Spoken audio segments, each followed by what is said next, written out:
I'll call the board meeting to order for December 14th, the HLPOA monthly board meeting. Welcome, everyone. First on the agenda is the Pledge of Allegiance. Would you all join us? We're still going to do that, even on Zoom.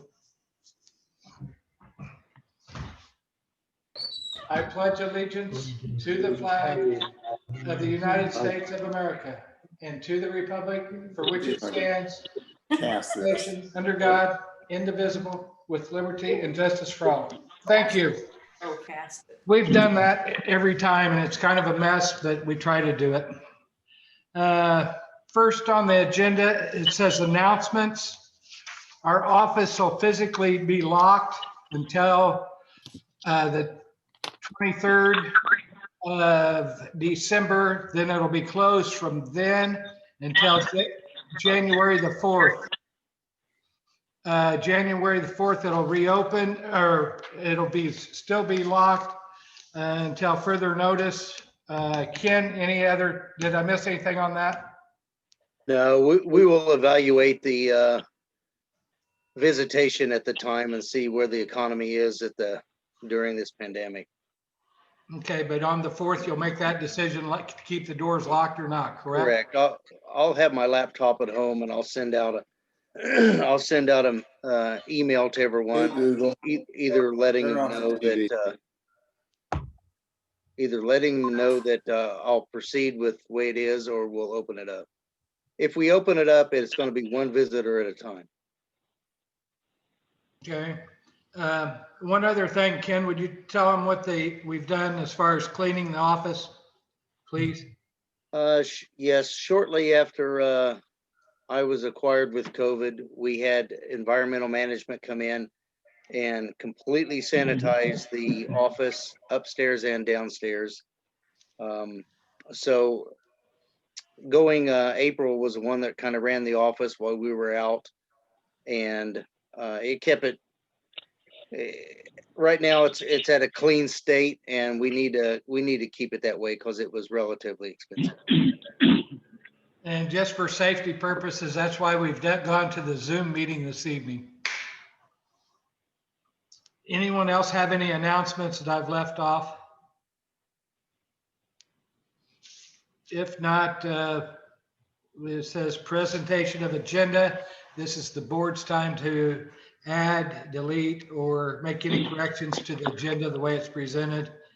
If not, I'll take a motion to accept the way it was distributed. Motion to accept. Second. I'll second. All in favor, say aye. Aye. Opposed? Thank you.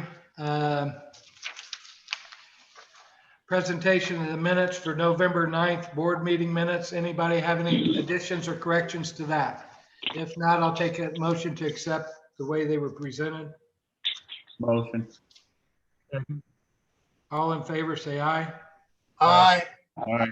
Opposed? So moved. Thank you. Treasurer's report, Jim Johnson.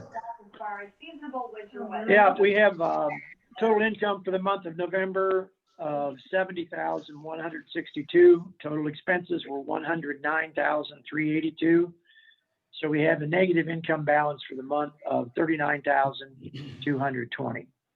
The total accrued income year to date is $1,503,000. All I know, I can't see it. I can hear it.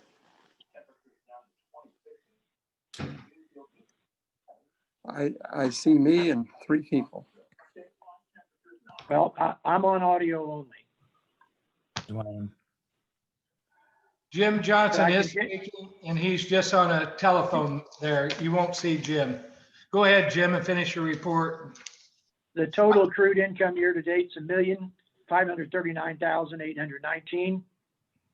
Our total expenses were $1,359,159, leaving a net income balance of $180,660. Lest we get too excited about that, that includes the increased fees that we had year to date. And those monies, a large amount of them are committed towards debt reduction. As of November 30, our short-term cash is $88,598. And our CDs and money market accounts total $600,274. Does anybody have any questions? Yeah, I have one, Jim, if I may. Sure. Looking over the financial reports, one thing that caught my eye was monthly expenses under the marina category. And this has to do with under the marina category, which I believe has been closed for the month of November. I noticed that there is an office supply charge of around $24,000. I was wondering if you might be able to identify where that came from. Well, first I want to give everybody a little bit of context about how the IRS looks at our books. The IRS doesn't look at our books. They look at our tax return. And each month, and some of you know this, some of you don't, each month our CPAs come over to the office and they look at our expenditures and then they put them into the proper categories that we arbitrarily choose. We call it office expenses and all that. But then it's put in this format where our CPA at the end of the year just downloads that into our taxes and we know what's deductible and what isn't and all those things. So this past month, Anna, when she was doing the reconciliation, had marina expenses that are not like the marina building expenses. The marina building expenses are amortized over like 35 years. These expenses, the 23,000, almost 24,000, are expenses incurred at the marina that we're able to deduct. The fact that we put them into that one section really doesn't have any implications with the IRS. It just is part of the computer program that Anna uses to feed our tax return. Now, those expenses are associated with the marina, though. Is Paulie there? I am.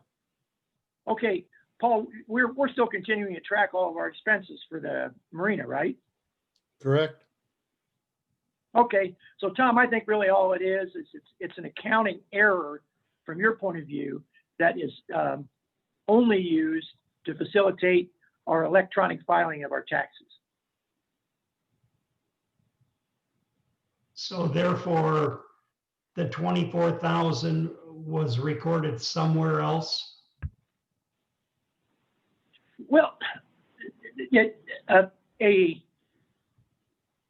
what we're looking at is our QuickBooks, and we arbitrarily, in some meeting a long time ago, called account number 5000, whatever it is, subcategory 13 or whichever one that is.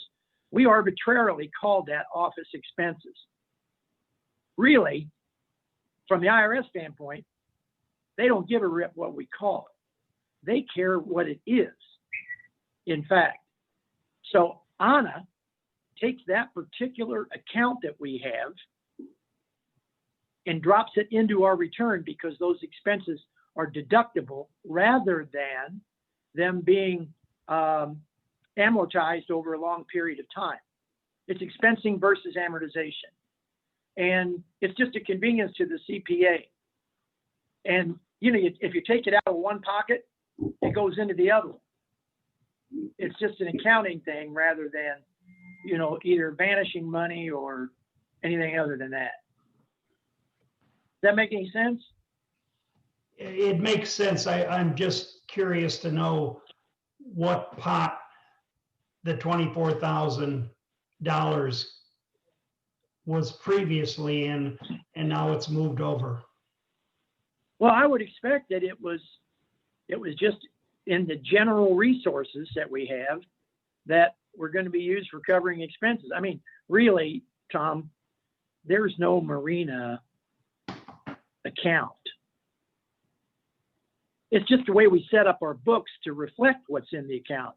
The only thing that really matters is how much money we got. And then each of the things that's entered in QuickBooks, there are subcategories that we at Heritage Lake use to help us manage our expenses. Because, you know, you and I know what, when we look at office expenses, we know what those are. And from where you're sitting, you saw that that was an aberration.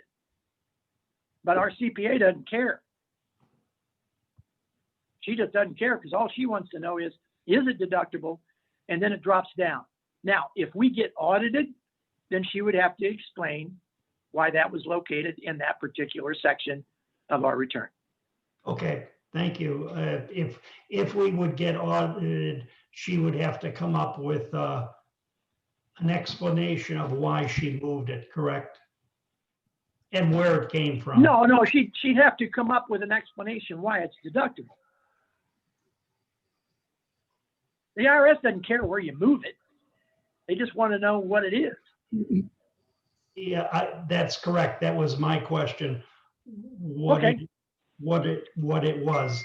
And I think you've answered my question. Basically, what you're saying is that it was Anna making a decision to move $24,000 from one area to another. Right. Okay, thank And you, Jim. just for last clarity, everything that we spent on building the marina is not deductible. It is amortized over, I think it's 35 years. So you take the million, whatever it was that we spent, divided by 35, that's how much a deduction we get every year. That's called useful life value of that asset. Thank you.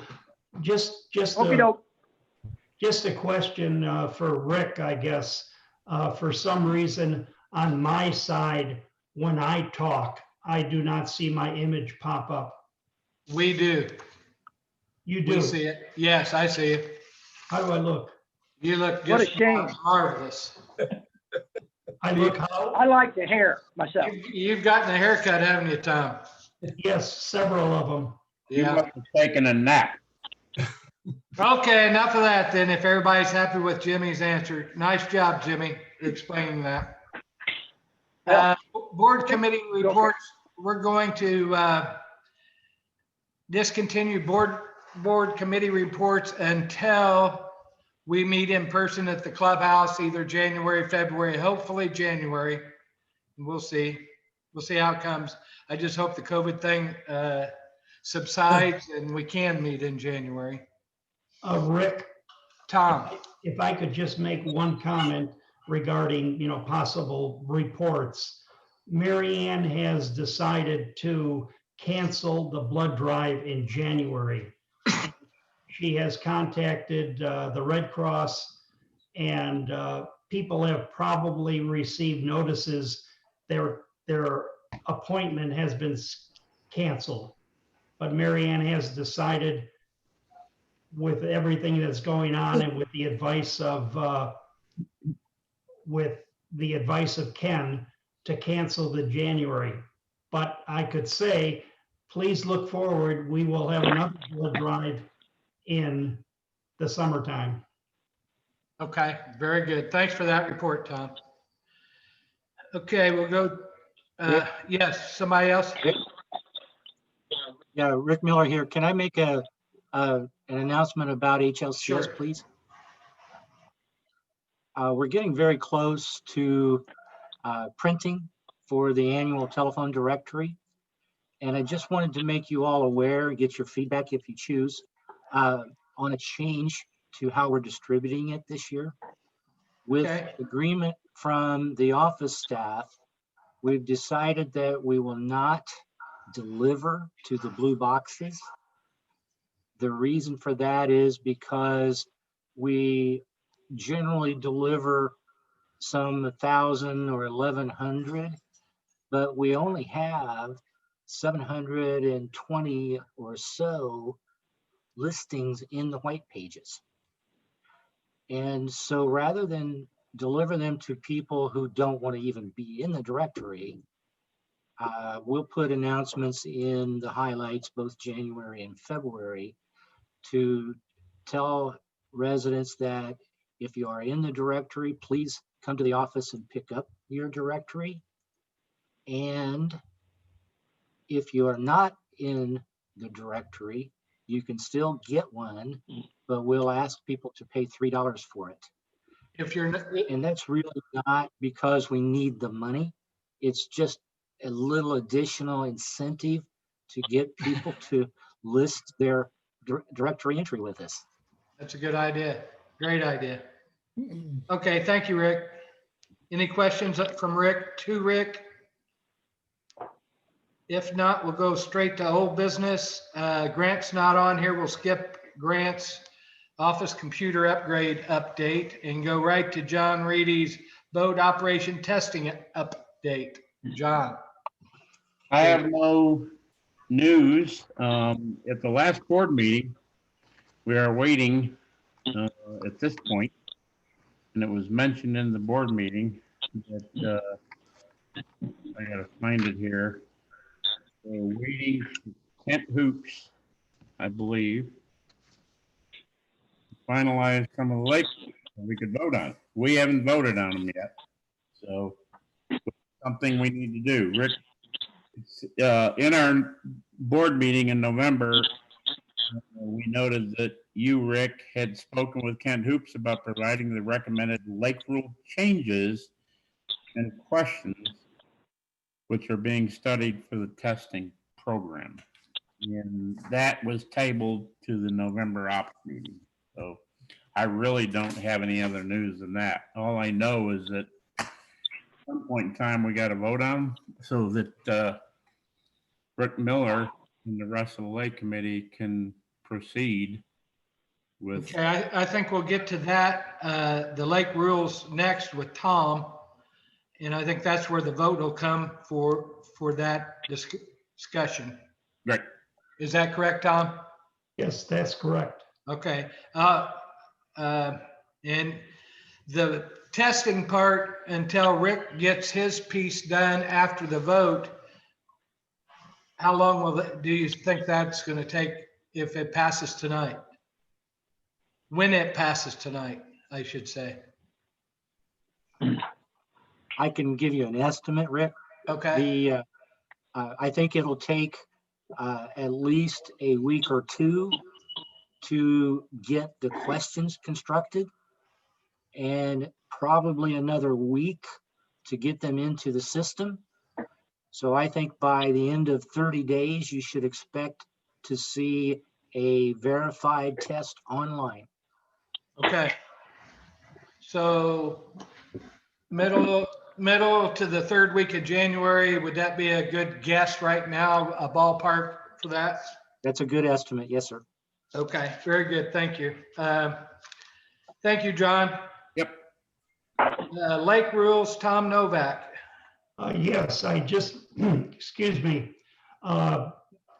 Deb has sent us all out on October 30th, an email, October 30th at 4:43 p.m. She sent us out an email that contained a copy of what she referred to as the first round, the fourth round of rule revisions. Did everybody receive that and have a chance to review it?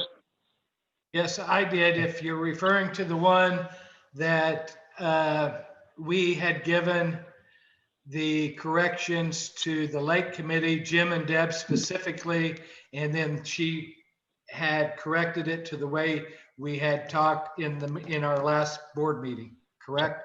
That is exactly correct. Thank you, Rick. Okay. With that being said, are there any questions regarding that fourth round revision?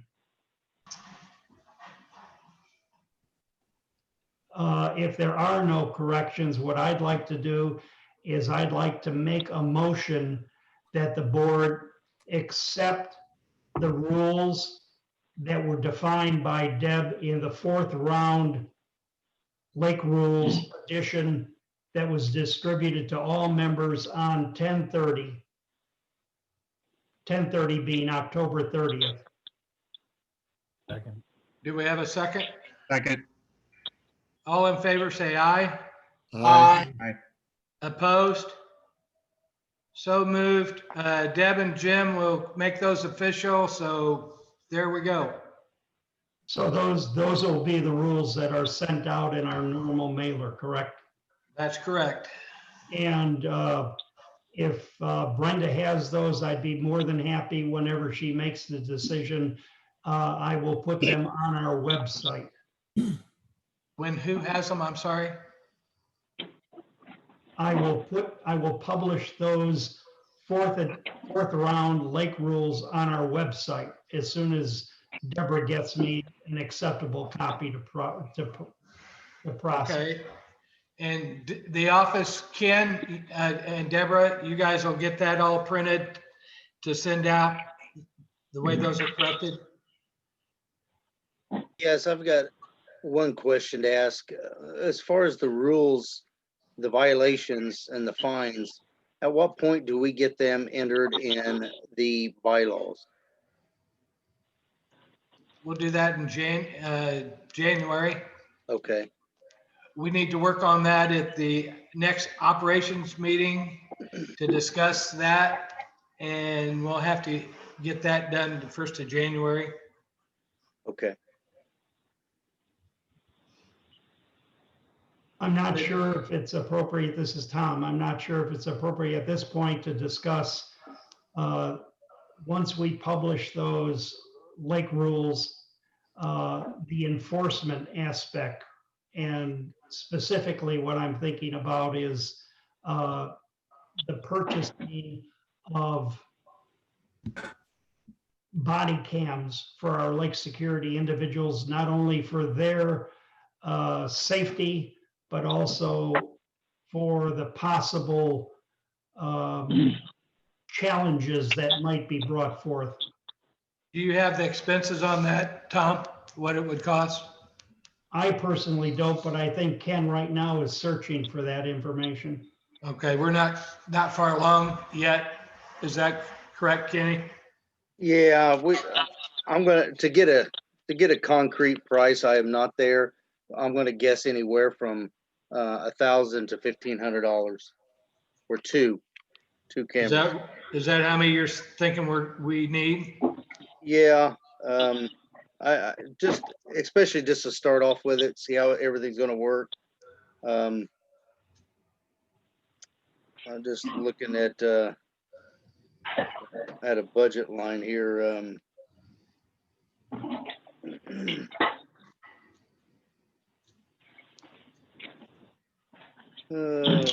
New equipment. I mean, we're really $1,000 to $1,500. We're talking really minimal dollars.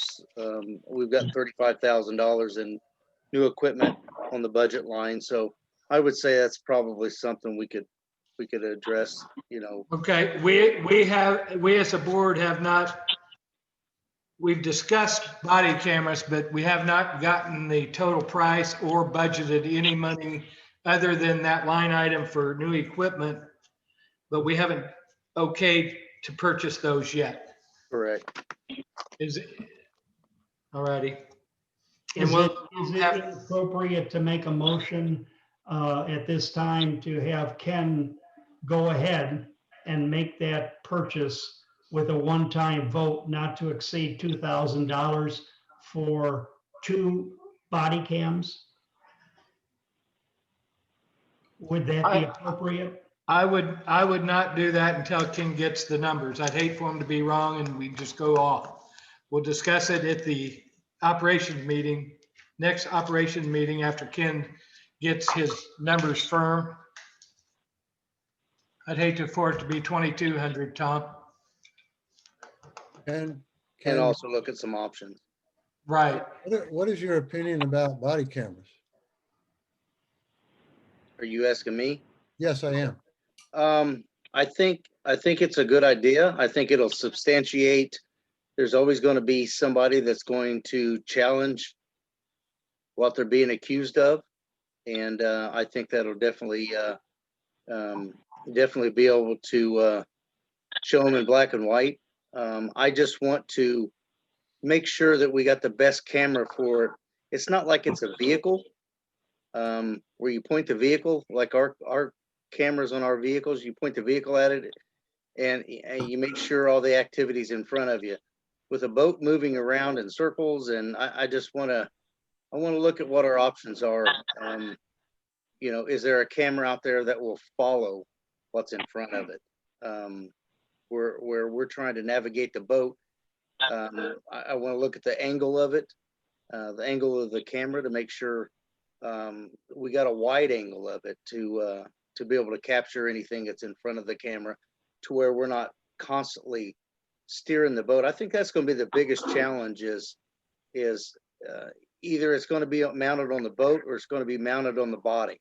Now, if it's mounted on the body, it'd be easy to keep your chest facing that person versus the boat. So I got a couple guys that I know that deal with cameras, and I need to sit down and just pick their brain and let them know what we're interested in and see what their 2 cents is. Sounds good. Yeah, just my 2 cents. I think a body cam, and I agree with Ken that it would be mounted on the individual. I think a body cam will act as a great deterrent when somebody knows they are being recorded. I think they'll think twice about arguments and disagreements. I don't know. That's just my own reaction. Ken, your experience? I would agree.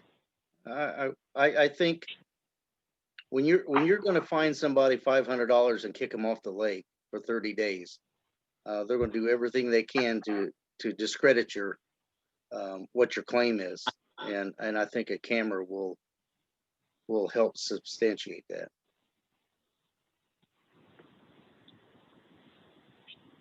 And you think you will have ample time to come up with a recommendation by the ops meeting at the end of this month, I presume?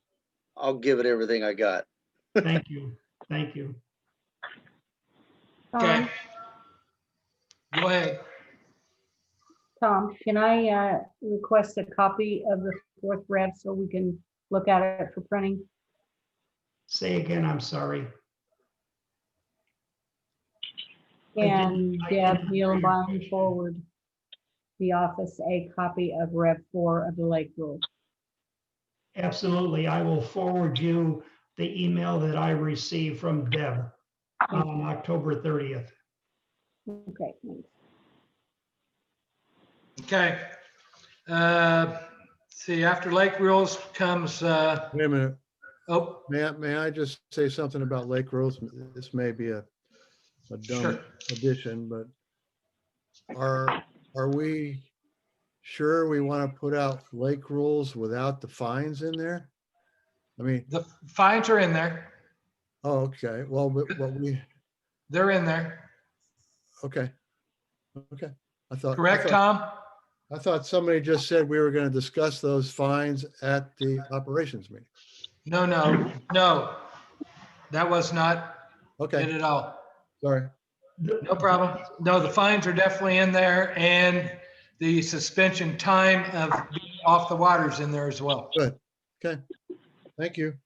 Paul, I Okay. think what you may be referring to is we were going to talk about it being placed in the bylaws at the okay. ops meeting.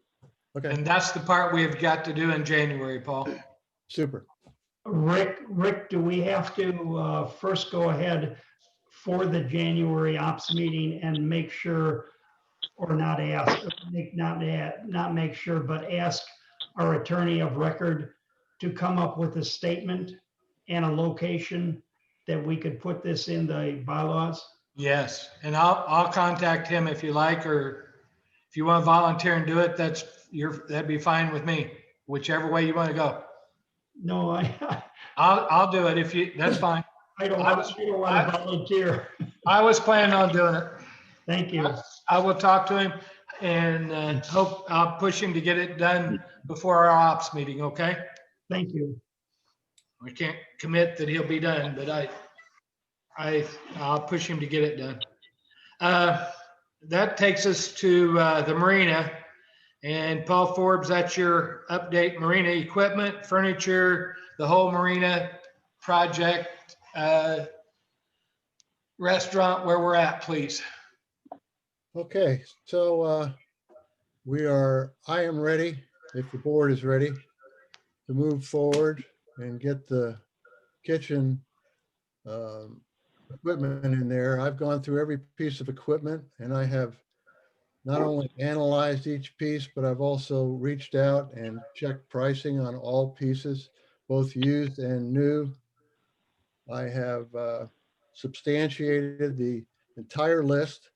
The only thing from a new and used standpoint that we need to additionally order will be 24 chairs to match the chairs we already are in planning stages of buying. The total on the equipment coming into the restaurant kitchen comes up to, and this includes the hood system, which already has been paid for, comes up to $93,908. The total for the interior furniture, this total also includes, let's see here, I'm sorry. Yeah, the total for the interior furniture is $12,158. As you recall, in the past, the board has agreed to the amount of money of $30,000 for the inside and outside furniture. The original proposed equipment budget, which was set back, I think it was, I'm not sure it was this century. I think it was at least last generation with 95,000. Now that figure 95,000 obviously comes from a joint effort of absolutely just picking it out of the sky through Brandt Construction, some restaurant experts, and myself. So, but you know, it's nice that we stayed within that budget. The time frame, I think we've all assumed, we don't have a lease signed yet. I think we've all assumed that we were going to furnish this kitchen with or without a restaurant tour. I'm 99% sure we have a restaurant tour. We haven't got a lease signed yet, but I think we need to get ourselves ready for whenever the time comes, which is hinged upon a lot of factors. Number one, the pandemic. Number two, the amount of predicaments that the current restaurateur has to accomplish before he can put Heritage Lake on the top of his list.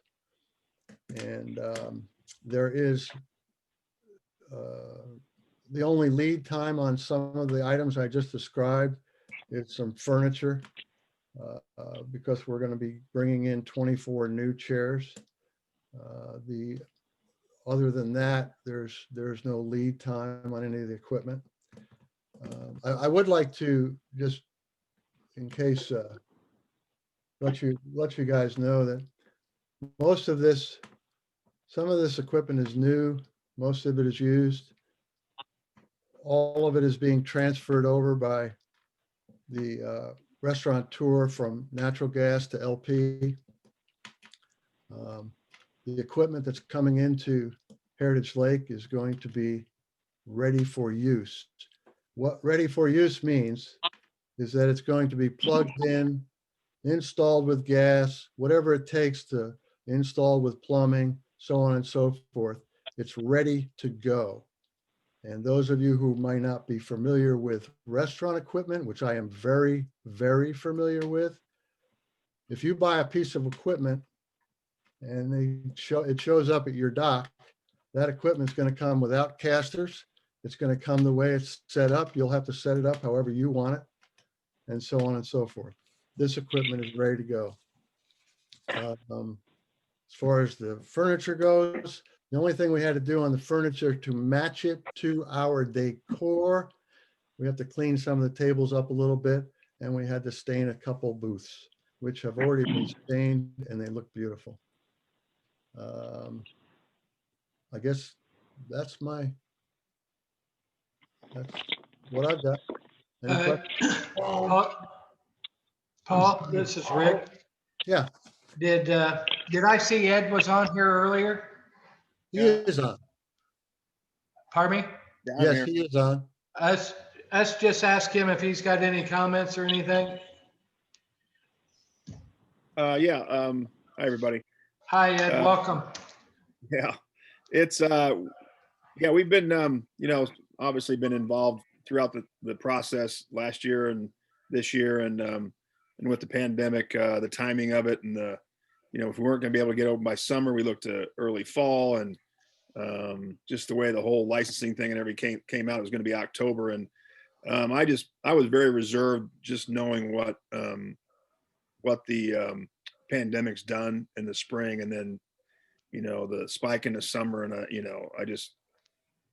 I'm not a scientist, but I've been following this thing from our standpoint, from our industry standpoint, knowing it was going to come back in the winter strong. So it has, and we've gone back to shutdowns and more limitations, in the last few weeks in Marion County and Indiana. So I look forward to, I've been saying since last February that it needs, the vaccine is going to be the breakout for our industry.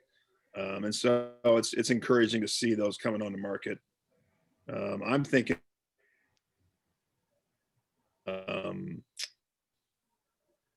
the first time we'll see a lot of confidence in the general public.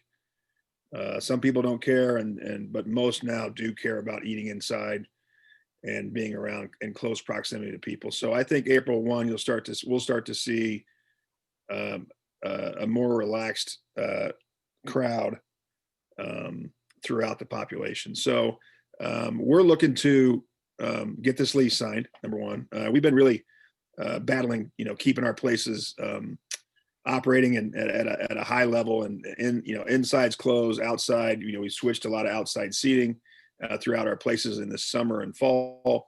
Now we're back inside, and it's slamming shut on some of our locations. So we're just reacting and trying to keep up with all that, with some of our other places having delivery systems and other things in place. So for Heritage Lake, it's us getting this lease, which is, I don't see anything wrong with the lease at all. It's just a matter of my partner and I getting together, and he's been extremely busy in his business world that he is a CFO of another company. And so he's been busy on his side of the world. And so he needs to sit down and go through this lease with me and get it signed, which is, I don't see an issue at all. We look to, by the end of this week, getting this lease signed.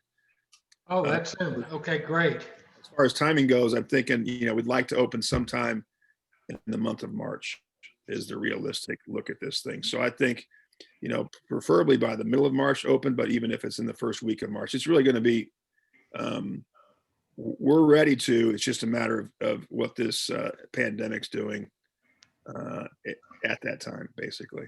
But we'd like to get a couple months in before we open up the outside to that whole world, which will be exciting. So we'd like to have our inside operations down for, at least 3 or 4 weeks, if not, 6 or 8 weeks before the outside starts kicking in. Okay, well, thanks for speaking, and I kind of didn't want to put you on a spot, but I knew you were on here. Wanted everybody to just hear from you and your side of it. So what I'm hearing from you, you guys are still 100% go on this project with us.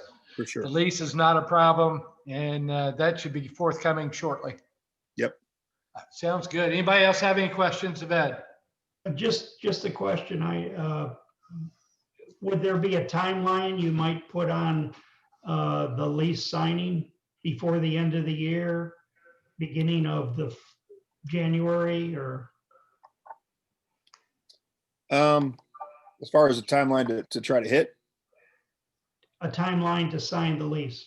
Oh, yeah. I mean, I would say by, before the 25th of December.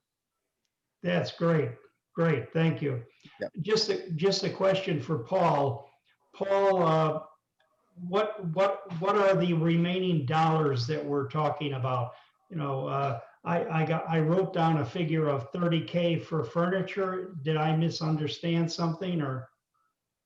No, I said $30,000 was approved by the board for both inside and outside furniture. That was the only number, that was the only amount of money that was not in the original building of the marina slash potential restaurant. That $30,000 was in excess of the $1.1 million, which included the equipment for the restaurant. The restaurant total, and we are still, this is still a work in progress. This restaurant total was about $8,000 higher 2 days ago. So we are still looking at different options on some of the equipment. It's not very likely that it's going to go down from here, but there's a possibility. Right now, the restaurant equipment is $93,900.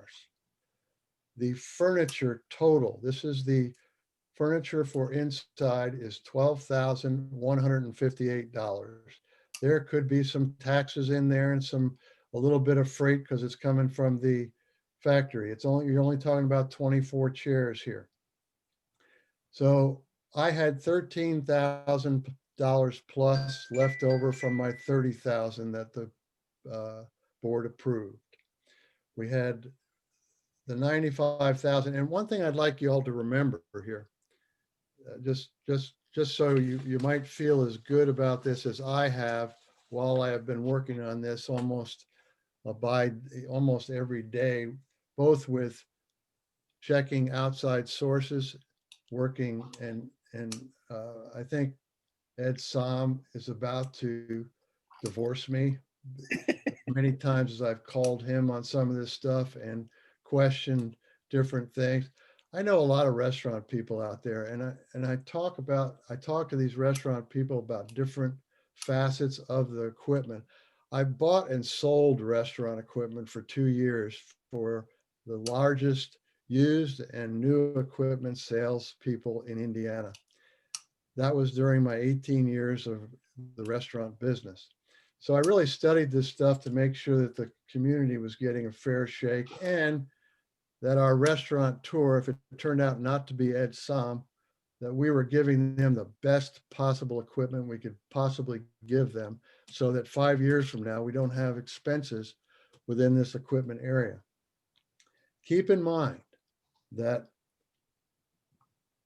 with our relationship with the contractors, by the end of the relationship with the contractors, I think maybe some of you remember, there's a list that I have in front of me of the number of items, including what has been endearingly called the Forbes window, was paid for by Brandt Construction. Now, I've worked with a lot of contractors before on 4 different restaurants, building them from ground up, and housing and other commercial properties. And many of you have done your own houses and you've worked with contractors. And probably the number one thing that's important in those areas is the relationship that people have with their contractors, so that by the end of the situation, they're either going to charge us for every damn nickel they weren't going to charge us for in the beginning, or they're going to treat us like Brandt treated us. And I think that is a real, in my opinion, that is a star on the fact that Ken Roselle and myself met with these guys on a weekly basis, and they learned over the course of a year's time that we were honest, they were honest, and they were hardworking, and they were very organized, and so were Ken and I. So those items came up because of that. And I think that what we're getting as far as kitchen equipment and furniture is also a result in partnerships, acquaintances, being honest, and a lot of help from a lot of people. And the first company I ever worked with for 7 years, we had the most expensive outdoor equipment you could ever buy. I was with them for 7 years. All that furniture sat outside in all the weather, all across the United States. Never bought a chair. Never replaced a table. So, when it comes down to knowing this stuff, Heritage Lake is getting quality stuff for a fair price. Just, Paul, if I may, if you could just clarify for me, you mentioned $93,900 for equipment. Uh-huh. So how much of that have we already spent? 45,000. So therefore, 45,000 has been spent. So in order to, and I believe you sent out something called a code blue schedule identifying kitchen equipment, et cetera, that is still needed. So within the remaining approximately $48,000, we'll be able to completely satisfy that code blue list? Yeah. Yes. I don't remember the code blue part, but yeah, it's going to completely furnish the kitchen. So that Ed Is is, that right, Ed? Yes. so Ed is ready to move in. Yep. That's tremendous, Ed. Oh, and the other thing I'd like you all to remember too, and I'm telling you this because we talk about this stuff, months go by. I can vividly remember the first day on my patio with yellow pads and Brandt Construction. And so a lot has happened since then. At the end of this construction, when we were getting ready to have our CO, we were getting ready to have our occupancy permit, the owner of Brandt Construction came up to myself and Ken and said, "We're all finished here except for the restaurant equipment. And there is no sense in you paying us 10% of that restaurant equipment because it's under our contract. So we're going to let you just take care of that." That's $10,000, gentlemen, ladies. Okay, before we leave Marina, anybody else have any other questions of Paul? Paul, I just want to make sure I understood. You're getting all the rest of the restaurant equipment delivered right away. Is that my understanding? Yeah, as soon as we can get it in there. We've got a few months, obviously, because Ed's not going to be here until March, but I'd like to get it, I'd like to get it in there so we can fire some of this stuff up, make sure it's proper, make sure it's set up. We've still got some punch lists to do in the other part of the restaurant. We've got some punch lists that came up after we fired up some HVAC equipment. We've had some problems with some water leakage in the maintenance closet upstairs. All of this stuff was unavoidable. It's just accidents, actually.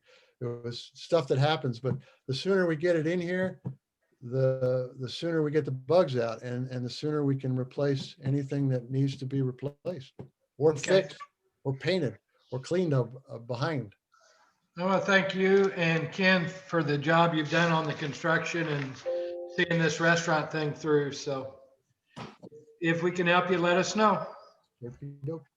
Thank you, everyone. That takes us straight to new business. A on new business would be mandatory mask requirements in all buildings. Tom Novak. Yes, thank you.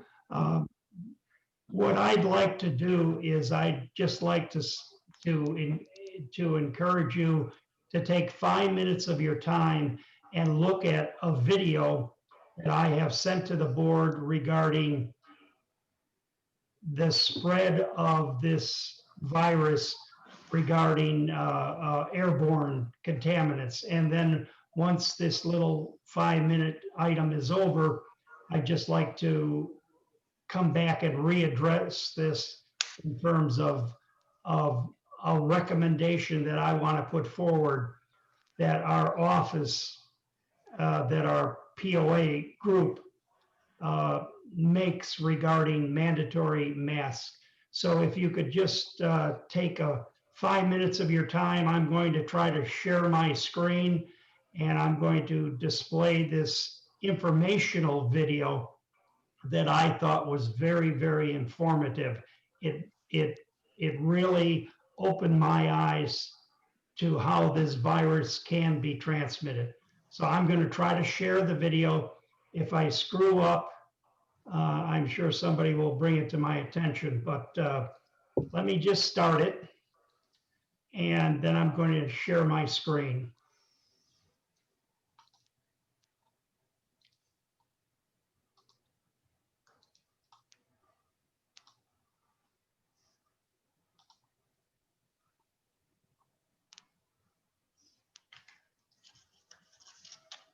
Can everybody see and hear the video?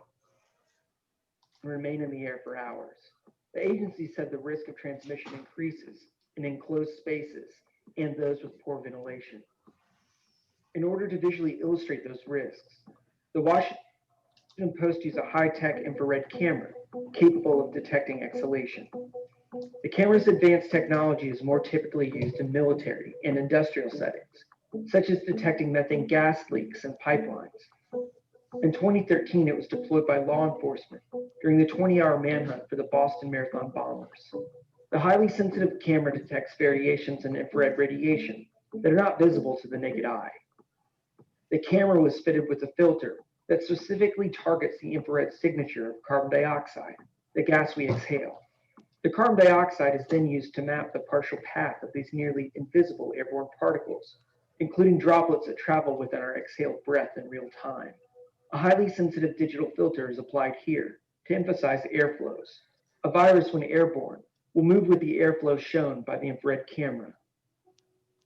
Here we see a person exhaling. Particles, and if present an airborne virus, like the novel coronavirus, will move with the heated carbon dioxide airflow captured by the infrared camera before dissipating from view. You are not directly seeing maybe the droplets. What you're seeing is the overall effect of this breath plume that's coming out. The Post used the camera system to illustrate how airflows, capable of transporting airborne viral particles transmitted in our breath, could travel under various circumstances and spread COVID-19. According to the experts who spoke with the Post, the footage underrepresents the potential risk of exposure from these airborne particles, capable of potentially transmitting the virus. Those particles spread farther and linger longer than the visible exhalation plume, which dissipates quickly to a level of concentration that is no longer detectable by the camera. Environmental factors such as airflow in a space, wind, and sunlight can dampen the transmission of the virus, even when in proximity of a person infected. As temperatures drop and people move indoors, family gatherings can become super spreader events. And basically, it brings more people indoors where there's more crowding and there's less room for social distancing. Because the coronavirus is a virus that can spread distances farther than 6 feet, precautions such as social distancing are not silver bullets when it comes to gathering indoors. You have a number of people in an indoor environment, the virus can kind of continuously build up. And that, I think, is one of the biggest factors to watch out for as we get into the winter season. In this video filmed indoors, 2 people are talking 1 foot apart. The people who were filmed standing together without a mask were in the same household. The camera operator wore a mask and stood 6 feet away. Because they are close enough that you can see clearly how the exhaled air from one person reaches the other. According to Jimenez, the exhaled breath from each person reaches the other with little interference. The risk of transmission is increased by prolonged duration of exposure and concentration of viral particles in a confined space, like a room. So if you were within 1 meter of me and you weren't wearing a mask and we were talking for like 10 to 15 minutes, clinically in infectious diseases and infection control, that's sufficient exposure to infect you from an aerosolized source of virus. Here is a person indoors, laughing without a mask, and another talking on the phone while wearing an unfitted surgical mask. These conditions simulate everyday situations where a virus could potentially spread. As seen in these examples, the breath plume changes directions when wearing a mask. When not wearing a mask, the droplets capable of transporting a virus project forward. If the mask is properly fitted, it can filter the droplets and redirect the exhalation. When this happens, there may be less of the virus in the air by the time it reaches the other person, reducing the chance of infection.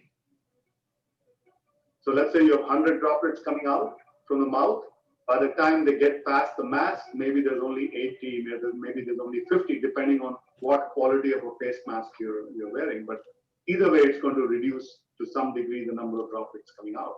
In this video filmed indoors, two people are talking and wearing masks. So much is contained by the mask. And I don't see any air crossing that zone at all.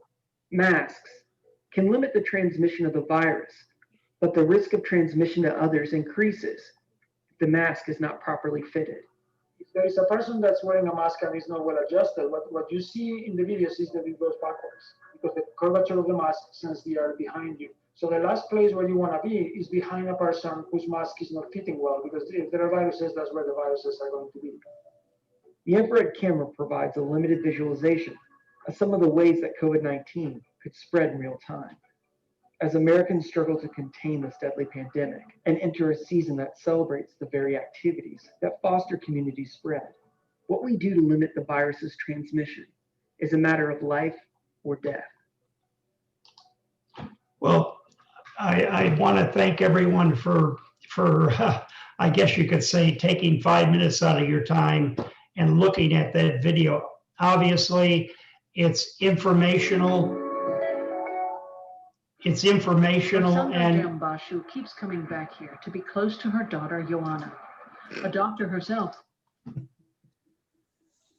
it's informational. I'm sorry for this is my first time. It's informational and you could either accept it or reject it or modify it.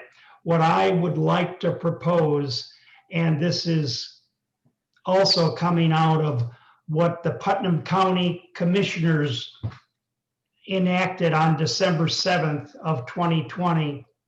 Basically, what they did is they enacted a mandate for wearing masks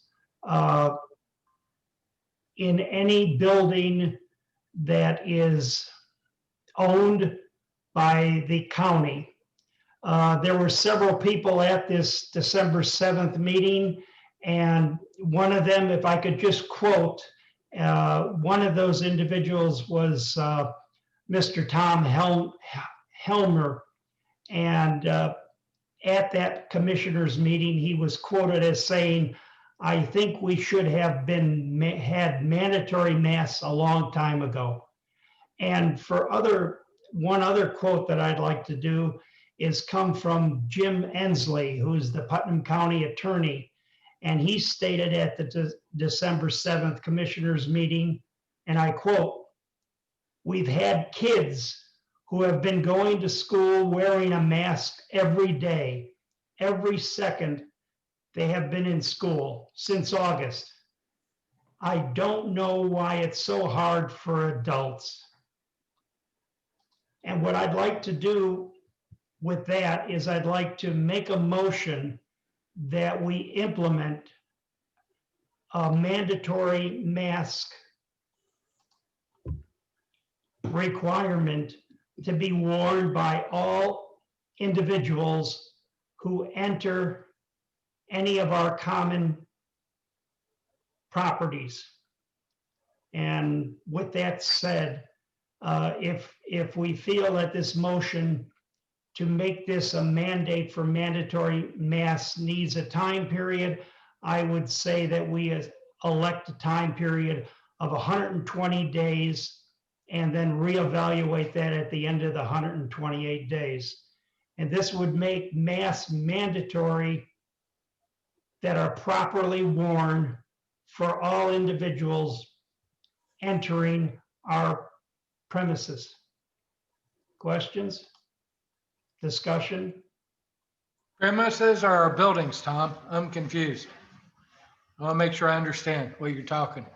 Premises would be buildings, correct. I could give you, for example, the clubhouse, the activity center, the pool, the marina.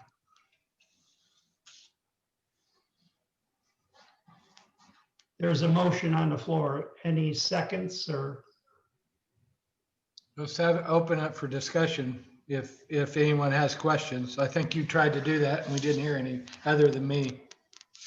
Anybody else have a question or discussion before we? Or do we? One clarification, I thought I heard them say the marina. We clarify, are we talking just when we're inside buildings or within 6 feet of people, as opposed to being outside at the marina complex, if you will? It would be if an individual is able to stand 6 feet apart from another individual, it would be outside the building. You know, if within a building, it would be mandatory within the building, period. So you enter the clubhouse, there would be a sign posted, I would hope, on the door, and I'm sure Ken Roselle could come up with plenty of signs that masks are mandatory. Appreciate it. Sounds good. Isn't that the rule now, though? Like, isn't that the Putnam County and in the state of Indiana rule as it is? And we're just doubling up enforcement, or is this just isn't that, I thought that was the rule everywhere we went. I thought you were supposed to mask up everywhere. That is recommended, but we're making this mandatory. So it's no longer a recommendation. And I'm not sure, but Ken could answer this question for me. If we post that on the door and an individual comes into our building, the clubhouse, and they refuse to wear a mask, we could ask them to leave the premises. And I believe, and here's where Ken would help me, if they don't leave the premises, they could be considered trespassing and we could call law enforcement. Do we really want to go that far? Like, I mean, I understand we want to keep people healthy. I mean, Ken's actually had COVID. I haven't. But are we going to provide masks to people, or are we going to make them drive all the way home to get them, or not allow them to conduct their business with the office or whatever thing they're doing? Or just because I know some businesses force you to buy them if you don't have them, like Menards, they won't let you in the store. If you don't have one, you got to pay $1. But like at the church where Rebecca goes to daycare, they have masks there that are free that people can take if they need them, if they don't bring one. So I guess we need a lot more. Well, not a lot more. There's just some clarification I think that we should put forward here before we just mandate things. And then if people for some reason are that opposed to wearing a mask, to create a trespassing situation, which seems a little extreme, at least to me. Maybe not, but I don't know what the rest of you guys think. My understanding is Ken currently has masks that he would distribute for free. I know I have seen them on the table from our meetings. Is that correct, Ken? That's correct. This would be my 2 cents. I think for most part, if you put up a sign on the door that says, you know, it's mandatory, I think you're going to find most people follow that. I think you may find a person, we've all been guilty of it. You leave the house and you forget one. I think it would be courteous for us to supply one if they forget. But my only question would be, I don't know that the length of time to make it mandatory. I would like to see it maybe at 30-day increments or no more than 60 days, just to see kind of where we are and reevaluate it. Why can't you just put, if you want to do this, why don't we just put signs on all the buildings that says masks are required to enter this building, period. And then when the signs come down, we're done. That's fine. I didn't want everybody, just my 2 cents, I didn't want everybody to agree to something like 120 days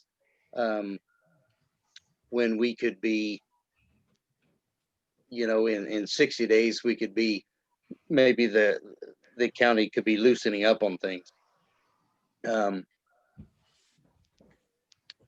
That's just my input.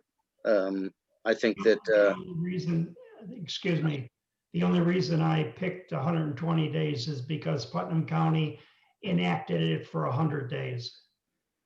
So I just picked 120 days because that seems like it's an even multiplier, 4-month multiplier.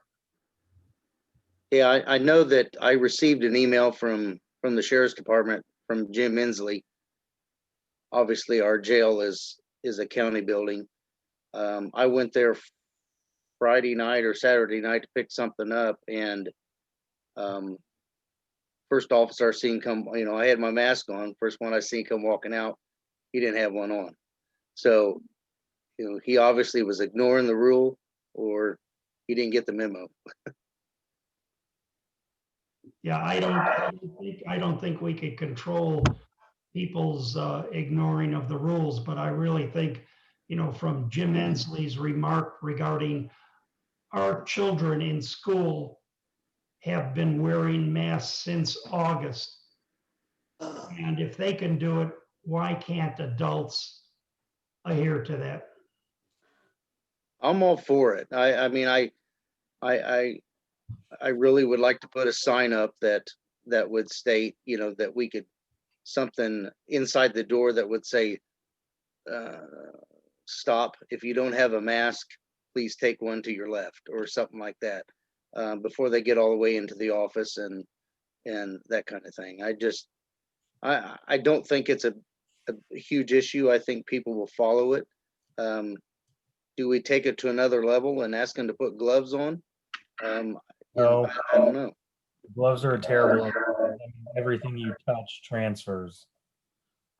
Yeah, all we're talking about is the 3 basic type of guidelines that we all could support: wearing a mask,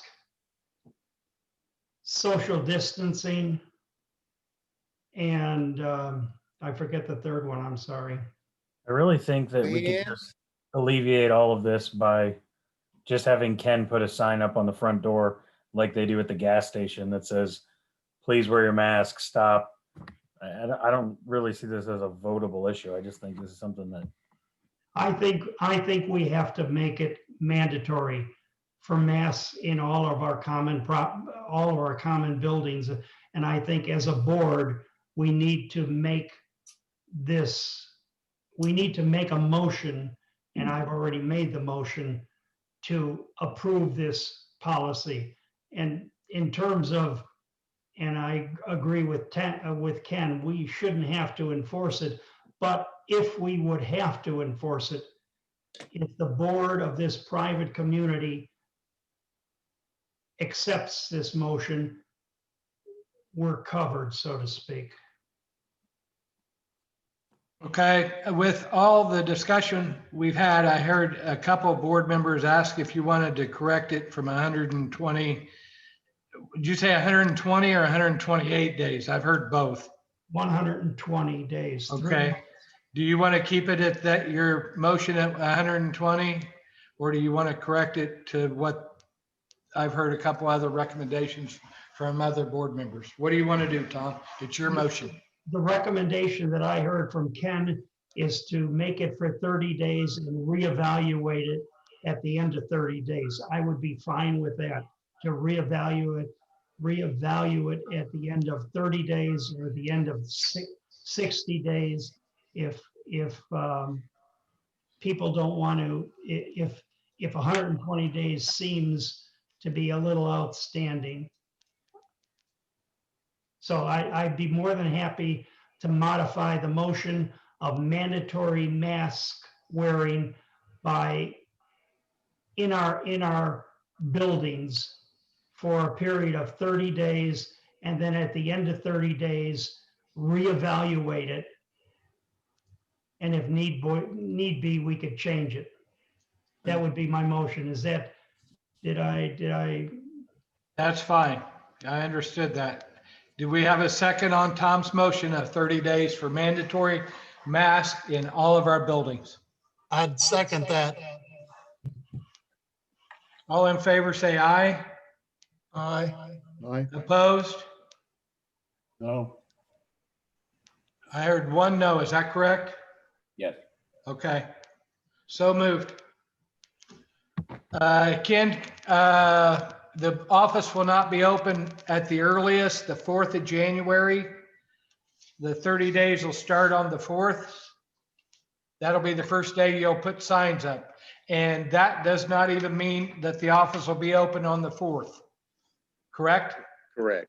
That the signs will go up on the 4th. The doors could still be locked, and on the 4th, we'll decide if it's open or not.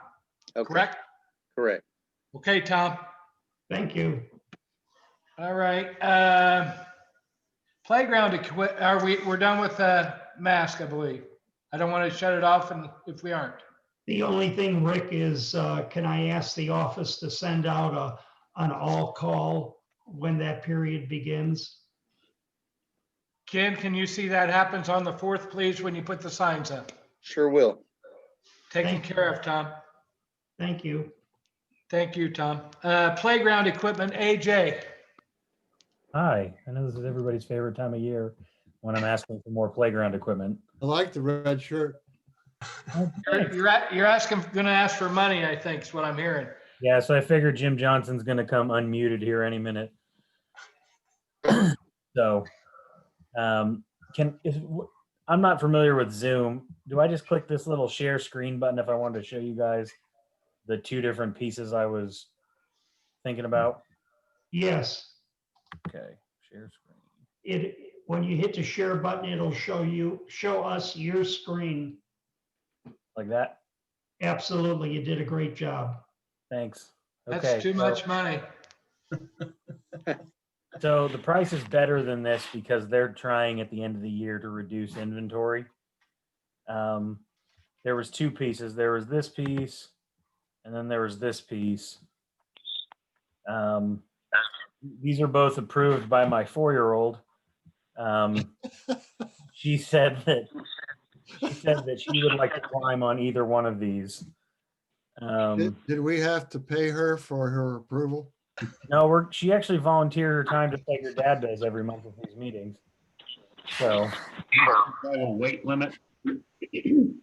well, I think she's only like 40 pounds, so I think she's okay, or 36 pounds or something. But anyway, the Lincoln Hills Park does not really have much of. It has some of the smaller kid equipment. And then we've added the Cyclone climber. There's like big blue kind of twisty climber deal. And there is also, we moved some stuff out of the woods to make it better. I was potentially thinking of putting something like maybe this climber over here that has a bunch of different types of monkey bar setups on there. And then potentially this one at the marina to replace the, I know Ken went around and took some pictures of the wooden pirate ship that had broken, some of the rungs had broken off. We were thinking of taking this octagon type deal and putting it up by the new playground equipment that's up at the marina, or the 2-year-old playground equipment that's up there. I looked into equipment that could be attached to the current equipment, and the price was astronomically higher for some reason, because you basically, I don't know if you can see my mouse or not, but yes, we can. The adding this stuff, these little ladders and the little, for some reason, adding that stuff to existing equipment makes the price tremendously higher. The freestanding like this, we would have to do the, like Ken did before, where you guys dug out around it and put in the mulch. I think it's like 6 inches of mulch, for the cushion zone or the safe zone or whatever it's called. That you guys did a good job on last time. Also, she feels very confident. We're going through the same lady that we went through the last time. She's very confident that our own staff could actually install this, so we wouldn't have to pay for installation and the shipping. They're coming right out of Indianapolis, so they could bring it. I believe they had both of these in stock. And Ken, you can correct me if I'm wrong, but the other stuff is held up really well. I know it's only been a couple years, but we haven't had any breaks or rust or any issues with it, to my knowledge. No, as far as that goes, durability's been really good. And Ken, do you agree that your employees can get this stuff installed? No problem? Yeah, I actually thought that we could have probably done the other, but it was I know during if I remember right, it was during the winter and the ground was getting hard, and so we there was a lot of picking with an axe. You guys were building you guys were building the shelter over by the clubhouse. Yeah. You guys were kind of tied up on that. And they made the price very appealing to bring in their own team to install it. So we kind of just went with that because we were trying to get it at the end of the year. But anyway. Okay. Question on this, AJ. You're talking about both of these items, correct? One each. Yes. Okay, Jimmy, is that money available for this for the end of the year to get it purchased? No. But you can do what you want to do. Jim, this is Tom. Does this purchase qualify for your idea of reducing our tax burden? Probably. So we don't know for sure. No, but it probably, I mean, you're not going to depreciate monkey bars. So I'm sure we can expense it. The only concern is that when this thing originally started, we were talking about the sky was falling, the monkey bars were damaged, and we had to fix this for the kids. Right. And I was on board with that. Now it seems like it's morphed into a larger project. Well, I figured that if I was going to ask for one piece for $4,000, if I could get two pieces for $6,000 that make the community spaces better, why not at this point? But I'm happy to reduce it back. Look, I don't really care. You guys are going to have to deal with the aftermath of this. I'm just saying that this is the way budget creep works. It doesn't happen in hundreds of thousands. It happens in thousands. Now, this is for children. I don't have any problem, and this is a small number comparative to, to everything else that we deal with. But we made a commitment to our community. Yeah. And we also made a commitment to our community to have equipment that wasn't broken. So I'm happy to. Well, now you're changing the story. You're changing the story. You've gone from broken to want something in addition to broken. Okay. So I don't look. You guys. If that's the way you want to take this. I mean, I can take this any way you want, but What about the all right, lighting? shut up. I am going to mute myself right now. Yeah, but Jim, before you mute yourself, are we looking to purchase anything before the end of the year to reduce that our tax burden? Have we identified anything else, or basically we're saying, okay, we have a tax burden of X dollars and we're going to live with that because of the austerity we're under? He had told me last week that he was talking to the accountant to get the year-end figures for that. And I haven't heard or seen anything, so I don't know if he has that information yet. What about some of the people that wanted to donate money for things to do around the projects? Almac? Yeah, Hellnack was one of them. You think they would help on that? I mean, it's very possible. I'm not, if Grant was here from Hellnack's perspective, or Heather or somebody, like I said, I was looking into some things because we had talked about reducing our year-end tax expenditure. And before we spent money on 2021 budget items, which I know that's what Jimmy's going to say if he ever comes back on. And if he doesn't, that's his own choice. But I was trying to, instead of paying a bill in 2021's budget item, I was thinking of getting something instead. But like I said, it's for everybody here to determine. If everybody thinks I'm crazy and it's a terrible idea, we just won't do it. That's fine.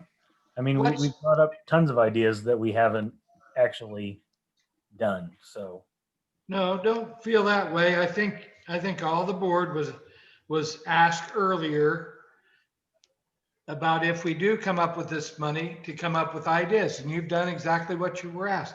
I'm just asking what's the bottom line for both pieces to be on the property so Ken's people can install it? What would the cost be? Taxes, everything. Do you have that? okay, yeah, let me look at the email. Sorry. And that should also include any additional mulch that we might have to purchase. Sorry, I'm looking at my email here. Okay. While he's looking at that, Ken, do you know the price of the mulch? I'm sure your estimate would be closer than anybody else on this call. Maybe I'm wrong. Just a ballpark. I'm gonna guess probably 6 inches thick, probably close for both pieces. Probably Yes. close to $700-800. Okay, I'll use the $800 number, and that's for both. And I assume if you only do one, it'll be 400. Yeah, Okay. yeah. All right. With that, as soon as AJ gets his number, We're probably right at 6,000 plus tax if we did both. Because one, she sent them to me. Sorry, the quote she sent to me, she put a quantity of 2 of each kind of thing she sent me. I don't know if that was just a typo. I didn't even notice that, which is my fault. So 2,000 for that. So that octagon one, here, let me share my screen again. So I can click the right button.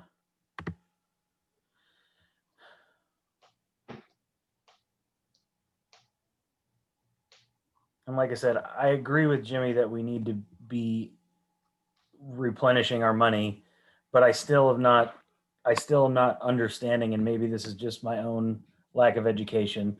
If we're going to carry $180,000 into the next year, I don't understand that number, but maybe it's just my lack of knowledge.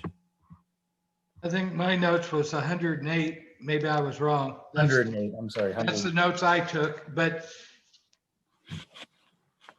will not that 108 be used to spend down our debt? Jim, can you please come back on here?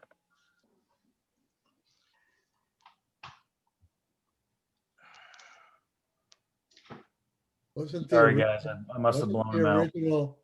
Wasn't the original reason why we're having this conversation is because the question came up that we would have excess monies that we would have to pay taxes on. Therefore, if we use some of those monies for something before the end of the year, that we wouldn't have to pay taxes on that? Wasn't that the original?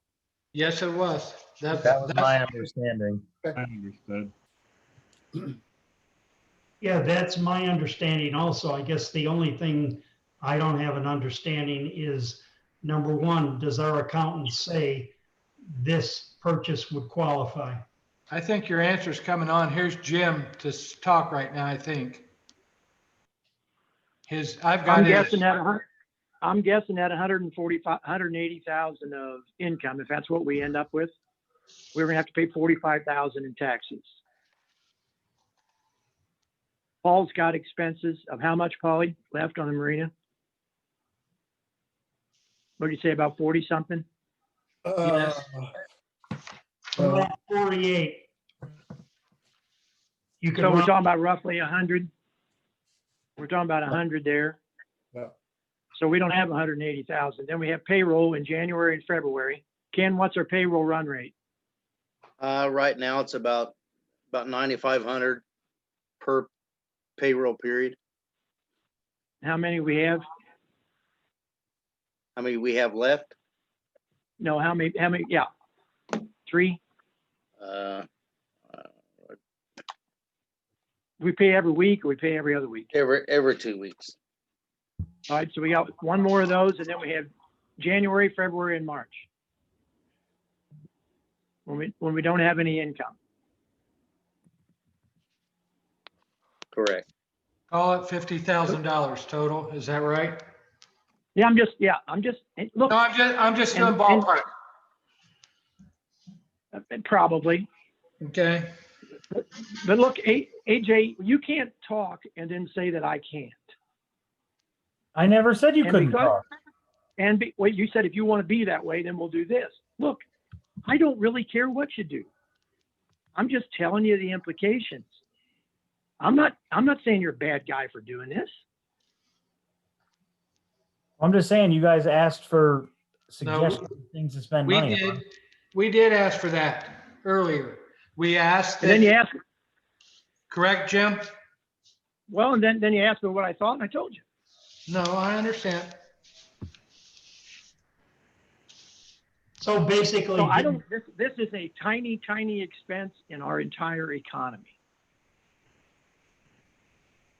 but if I understand you, Jim, correctly, what you're saying is you would not spend the money on this playground equipment in 20. No, I didn't say that. I'm saying that you guys need to know what it is that you're doing. And if we spend 6,000,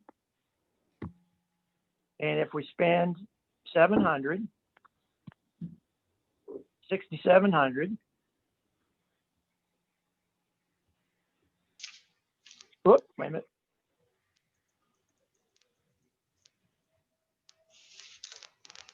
We save about $1,800 just in taxes. So if you get it at a good price, if it's something that you need, not want, but it's something that you need, not only are we getting it at a good price because it's at the end of the year, we're getting it at a good price because we're saving taxes. We'll save at least $1,500 on taxes in your estimation if we buy that currently.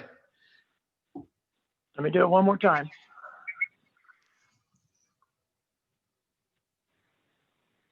I was gonna say, 1675.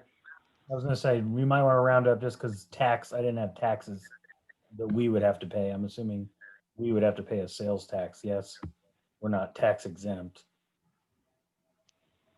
Well, then we would get 25% off of whatever the sales tax is.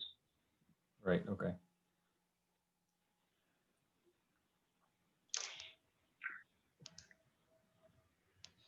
I got you, Jimmy. I'm not trying to go toe to toe with you on it. Well, I am a little bit. I am a little bit. But I'm just trying to understand that if I understand we have expenses where we have no income, as people that own businesses understand.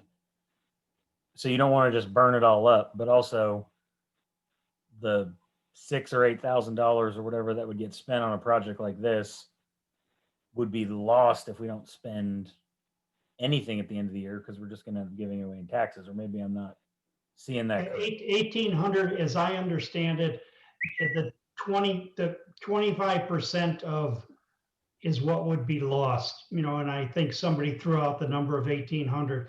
I guess I would, the reason I would go with the idea of not spending it is it's something that's very desirable, but it isn't a must. It's a nice thing, and I'd rather see as much money as possible going towards the reduction in our debt for the marina. That would be my comment. Can we at least get the monkey bars that are broken replaced at least can we have $50 for wood or something? That don't have to be approved. I can take care of that. I just don't understand how we're going to just shotgun $45,000 like right through no questions asked, boom, boom, boom, here we go. And we want to throw up some monkey bars for some kids, and I'm getting a lot of feedback, which I just am confused about because I didn't see any of that via the text that we had prior to this. So like I said, I didn't see this pushback. So, all right. So I guess what we need, Rick, is a motion. Yeah, to see where we're all at. Yes, I think so. I think that's what we need to do. Needs to be AJ's motion too. Great. I make a motion to purchase some playground equipment at the end of the year, not to exceed $7,500. And I'm only saying 7,500 because I don't have a final number, but I would like to make sure that we're good there. And that would also cover Ken's expenses for the mulch around them for the safety. Okay. Do we have a second on AJ's motion? Second. All in favor, say aye. Aye. Aye. Opposed? Aye. One person, is that correct? I want to get the vote correct. One is opposed. Everybody else is for it. It passes. Johnson's in favor. Okay, I got everybody in favor except Tom voted against. It passes, AJ. Get Ken the bill and get this stuff on the property and Ken will get it done, but we need the bill before the end of the year, correct? No, we have to pay it by the end of the year. We need the bill and paid. Can you get that taken care of, AJ, through Ken's office? Yep, I'll have it done tomorrow. We need to have the material here too. Yes, I will get it here. Even if I gotta go get it. You got trucks. Where is it coming from, AJ? I believe it's in Indianapolis. Okay. If they can't have it, then let us know. We'll trailer it up there and go get it. Yeah, If that'll save, if that'll save us some additional money. Yeah, I'm gonna ask them about that if they've got. I believe she said that both of those pieces were in stock, and that's why. Because initially, and I didn't get to this because I kind of talked myself in a circle. We were probably going to save in the neighborhood of $500 or $600 by making that purchase before the end of the year, just in the amount that they can reduce it from the online price, because it reduces obviously what they have to pay in taxes for inventory. So like I said, it's a good shift for everybody. We get some stuff, they get stuff out of their inventory, we reduce our tax load a little bit. But I appreciate everybody, and my daughter and her friends will be very happy when they go to the playground, plus all the kids in the community. So, Hey, Jay, thanks for taking your time and getting all the pricing and working through that. And it passed, so it's going to be done. Rick, can I ask a question? Well, sure, Tom. If Ken comes back at our ops meeting with a cost on body cams, would we still be able to purchase those before the end of the year? Or do we have to wait until the January meeting to vote on it, which would not give us the ability to expense it in 2020? Jimmy, can you answer that question for sure? Well, that kind of a thing, body cams, I think we could give him a budget freedom, a dollar amount. And what'd you say, Ken? What'd you think? 5 or 6,000? I was thinking for two cameras, 1,000 to 1,500 total. Well, why don't we give him up to 4,500, because he doesn't know about the whole thing about the cameras that are going to be able to have wide panoramas. So why don't we just give him that complete freedom? He gets a purchase order done. We pay it. We're good. Okay, Jim, you want to make that motion? I'll make the motion. Give Ken the spending authority for $4,500 for body cams or some facsimile thereof. I'll second that. And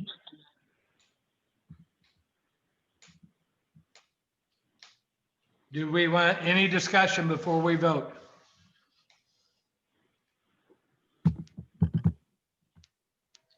Everybody in favor, say aye. Aye. Aye. Opposed?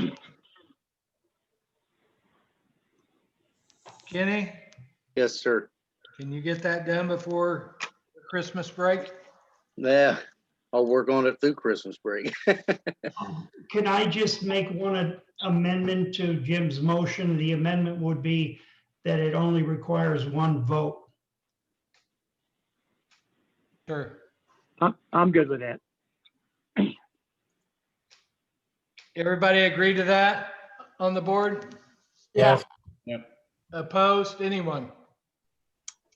Okay, Hey, Rick, yes. this is Rick Miller. I'm not on the board, but I have a question regarding the licensing project. I know you guys talked about it at least in an operations meeting. There is some expected cost for kiosk equipment for the testing in the marina and or the office. Right. I don't know how you plan to manage that financially, but I just wanted to put that on your thinking. Okay, there's several other items at the marina that need taken care of, and I've talked to Ken on it briefly. The TV skin, we don't have those, or Correct, we don't. there's a lot of items, Rick, that we've got to get worked out after the first of the year at the marina, but I appreciate you bringing it up.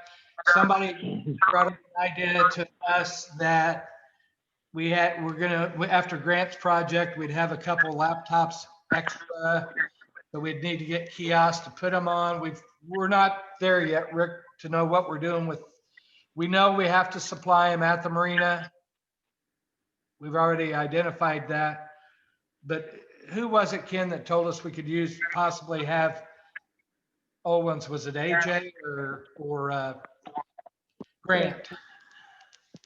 I don't remember. Was that you, AJ? I mean, I think that we could use the old laptops for testing because I can't imagine we need a ton of. Wasn't we gonna have some computers or something extra after Grant's project, Deborah? Yes, Didn't somebody bring that up, or am I yes, dreaming? Grant did, yes. Yeah. So let's go that way, because I'd rather do that than spend money on those computers, and Grant already has them fixed, or has an idea to do that. We'll carry that over to the new year if that's okay with everybody. All right. Okay, does any board member have anything else before we do our adjournment? Anybody? Yes, Rick, the only thing I'd like to do is comment, and I'd like to encourage all of our personnel, all of our members, to go over to the marina and take a look at the tremendous landscaping that was done, and it was done primarily via the Heritage Lake Garden Club. I did look at it, and it's tremendous. It is, this spring, it's going to be fabulous. So if you haven't looked at it, please go look at it. If no one else has anything else. Rick, Yes. Phil McKinley here. Hi, Phil. I just wanted to volunteer for something that I volunteered to previously, but the Lake Committee isn't meeting anymore, so it's kind of hard to get that word out. I would like to volunteer to do any appropriate editing on the test questions that are finalized after the rules are completed. And at the risk of tooting my own horn, I've had quite a lot of experience with that, not only as a teacher for more years than I'm willing to admit, but I've also been hired by publishers to be the technical editor of instruction manuals in various areas, along with the tests that go with them. And there's some pitfalls that people fall into rather easily. As I looked at the preliminary version of the test that's been out there, I actually thought it was pretty well written. But one of the flaws that comes up is that answers that are supposed to be wrong answers, called the distractors, sometimes can be argued to be correct answers.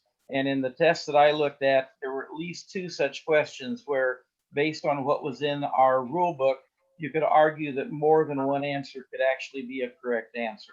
So I just wanted to put that out there before it's finalized. I would volunteer to look over any kind of questions and the answers and the distractors to see if I can find some of those errors that I frequently found in the past. I want to thank you for volunteering. And we need more people like you, Phil, out here. We can use all the volunteers, but I would ask you to call Rick Miller and see where he's at with that. If he wants you to help him, he'll let you know. Can you do it that Okay. way?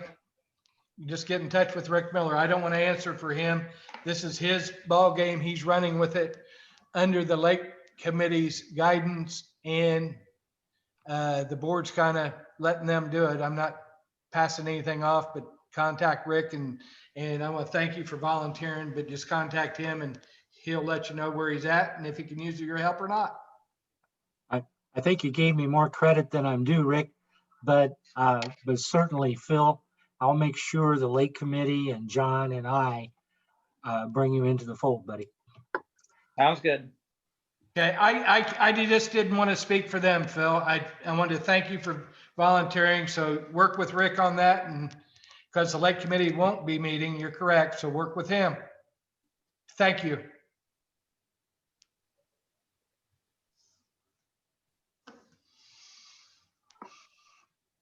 Make a motion, we adjourn? Second. Do we All need in an open favor? forum? Hold on. Do we need to do open forum? Nope. I guess not. Any other questions? Thanks, guys. I'll give you an update as soon as I get stuff. Okay, thanks for everybody attending. Thank you very much. Thank you. Thank you.